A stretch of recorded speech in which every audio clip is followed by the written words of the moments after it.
Hello friends, welcome to Salesforce Network Salesforce tutorial. Topics what we are going to cover in this session, that is object, access modifier, abstract class, interface, implements. Object. It is an instance of a class.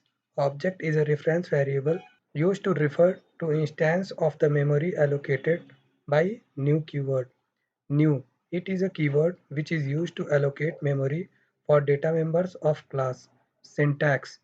Class name obj equals to new class name parameters. Example student st equals to new student. Reference allocate memory. Variable for data members st.name st.age. Access modifier.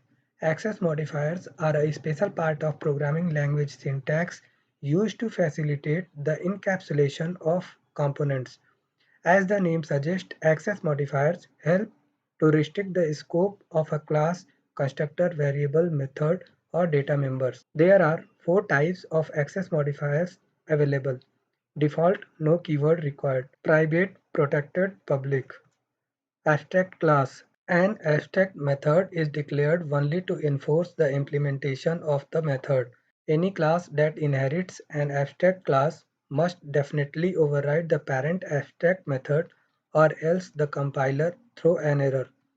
Interface. An interface is like a class in which none of the methods have been implemented. The method signatures are there, but the body of each method is empty. An interface is like an Apex class in which none of the methods have been implemented.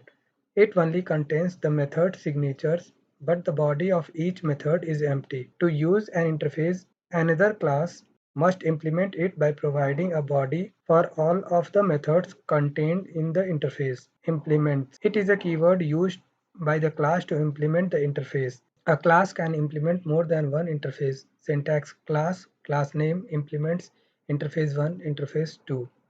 Thank you.